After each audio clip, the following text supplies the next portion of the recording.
আসসালামু আলাইকুম রহমতুল্লাহ। আশা করি আপনারা সবাই আল্লাহর ইচ্ছায় অনেক ভালো আছেন।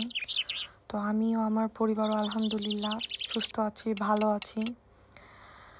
তো গত 2 দিন ভিডিও না দেওয়ার জন্য আমি প্রথমেই সবার কাছে সরি চেয়ে নিচ্ছি, যেহেতু আমি চাচ্ছিলাম যে একটু রেগুলারিটি মেনটেন করতে। বাট পরপর টানা 3 দিন আমার সকালে শিফট ছিল।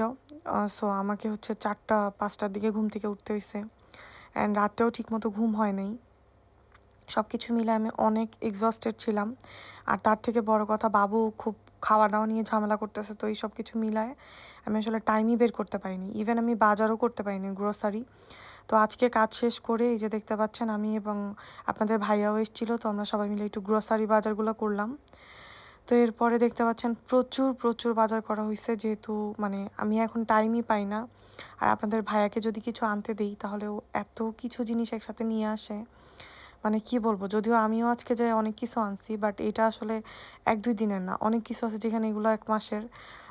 তারপরে কিছু আছে মানে একদম উইকলি, কিছু আছে হচ্ছে আপনার 10-15 দিন যাবে এরকম। তো আমি হচ্ছে একটু বেশি করে নিয়ে আসছি, কারণ রেগুলার এখন আর যাওয়া হয় না। আগে যাওয়া হইতো, আগে হচ্ছে বেরই হইতাম বাবুকে নিয়ে কোনো কাজে, ওর স্কুলে কিন্ডারগার্টেনে যাওয়ার জন্য, অথবা আর কি বাজার টাজার করতে, ঘুরতে। বাট এখন ব্যাপারটা এরকম হয়েছে, আমি প্রতিদিনই বাইরে যাই, বাট আমি কখনোই সিটির দোকানগুলোতে ঢুকি না, মানে আমার ইচ্ছাই করে না। তো যাই হোক, আমি আজকে হচ্ছে একটু বেশি করে রান্না করবো, যেহেতু আগামীকালও আমার কাজ আছে। আজকে হচ্ছে শনিবারের ভ্লগ, বাট আমার জন্য শনিবার উইকেন্ড না, কারণ আমি শনিবারেই কাজ করি, শনিবারেও কাজ করি, শনিবারেই না। তো আমি হচ্ছে একটা কাঁচা কলা ছিল ফ্রিজে, তো আমি বললাম আচ্ছা ওকে, এটাকে একটু ভর্তা বানিয়ে ফেলবো, নষ্ট হয়ে যাবে। আমরা হচ্ছে ফ্রাঙ্কফুট থেকে নিয়ে আসছিলাম।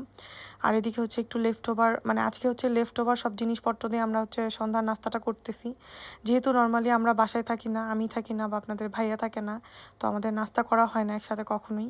তো আজকে ভাবলাম এইসব সব কিছু ছিল, একটা পিৎজা ছিল, আর আমি হচ্ছে আমার কাজের ওখান থেকে হট চকলেট নিয়ে আসছিলাম। তো এইগুলো সব কিছু একটু গরম করে আমরা হালকা হালকা করে খেলাম।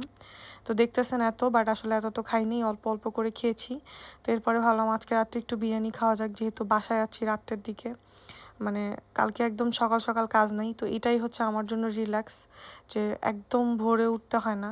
মানে আমার কাজ যেদিন থাকে না, তার আগের দিনটা এত বেশি ভালো লাগে, মানে আমি কি বলবো, বুঝাইতে পারবো না, এত ভালো লাগে। আলহামদুলিল্লাহ খুবই ভালো লাগতেছে। তারপরে আমি হচ্ছে মজা মজা করে একটু বিরিয়ানি রান্না করতেছি। তো বিরিয়ানিতে আমার মতো কে কে আছেন যারা আলু ছাড়া বিরিয়ানি চিন্তাই করতে পারেন না? আমি যাই হোক আলু ওর মধ্যে দিবই, এটাই হলো কথা। তো এদিকে আমি খুবই সিম্পল মশলা দিয়ে বানাচ্ছি, জয়ফল জয়ত্রী আর হচ্ছে বাসায় থাকা সব গুঁড়া মশলা, হলুদ বাদে। তো এগুলোকে আমি দিয়ে দিচ্ছি, আর সাথে আমি শুধুমাত্র বিরিয়ানির যে একটু টেস্ট আসবে এটার জন্য আমি একটু 2টা টাইপের বাদাম হালকা একটু টক দইয়ের সাথে পেস্ট করে দিয়ে দিয়েছি মিক্সারে। তো এতে করে টেস্টটা একদম অথেন্টিক বিরিয়ানির মতো আসবে। এতে আপনার ঝামেলাও কম থাকবে, আর একদম বাসায় থাকা সব কিছু দিয়ে বানিয়ে ফেলতে পারবেন। তো আমি হচ্ছে একটু কাঠবাদাম আর কাজু বাদাম দিয়েছিলাম, এটাই আমি একটু পেস্ট করে নিলাম। তো পেস্ট করে নিয়ে এই যে এর মধ্যে দিয়ে দিচ্ছি। এই বিরিয়ানিটার এত বেশি মজা হয় মাশাল্লাহ, আপনারা একদিন ট্রাই করে দেখবেন এভাবে। একদমই সিম্পল ঘরোয়া মশলা দিয়ে, কোনো স্পেশাল বিরিয়ানির মশলা টশলা কিচ্ছু নাই। তো এদিকে আমি হচ্ছে অন্যান্য খাবারের একটু প্রিপারেশন করছিলাম, যেহেতু বিরিয়ানিটা আমি জাস্ট একবেলা বা হয়তো কালকে দুপুরে হইলে হইতে পারে এরকম টাইপের বানাচ্ছি। এর মধ্যে আমি একটুখানি পেঁয়াজ বেরেস্তা দিয়ে দিলাম। তো আমার হচ্ছে এখন একদমই টাইম নাই যে আমি মানে ইনস্ট্যান্ট বানাই তারপরে দিব। এই জন্য হচ্ছে আমি একদম আমার কেনা ছিল লিডল থেকে, তো ওইটাই দিয়ে দিলাম। আর এদিকে হচ্ছে চিংড়ি ভুনা করব, তো এই জন্য চিংড়ি মাছটাকে বেছে এবং পেঁয়াজ টেয়াজ কেটে রেখে দিলাম। তো এইটা শেষ হওয়ার পরে আমি হচ্ছে চিংড়ি মাছ করব, আর ভাতও রান্না করতেছি। যেহেতু বাবু খাবে কিনা আমি বলতে পারতেছি না, ওর আসলে বলা যায় না ও এই খাবে এই খাবে না। তো এর মধ্যে আমি হচ্ছে রাইসটা বসাই দিয়েছিলাম ওই মাংসের মশলার মধ্যে। তো দেখতে পাচ্ছেন আমার রাইসটা একদম মানে একদম শুকনা শুকনা হয়ে গেছে। তো এখন আমি হচ্ছে মাংস আর আলু ভাজাটার মধ্যে দিয়ে এখন এটাকে লিটারেলি দমে দিয়ে একদম মিডিয়াম হিটে রেখে দিব। আর 15 মিনিট পরে দেখেন মাশাল্লাহ আমার বিরিয়ানির লুক, আলহামদুলিল্লাহ খুবই মজা হয়েছিল এবং আপনাদের ভাইয়া খুবই পছন্দ করেছিল। তো এর মধ্যে আবার মনে হলো যে আজকে তো সাথে কিছু করা হয়নি, তো আমি ইনস্ট্যান্ট ঝটপট করে একটু মুরগির বুকের মাংস বের করে নিলাম।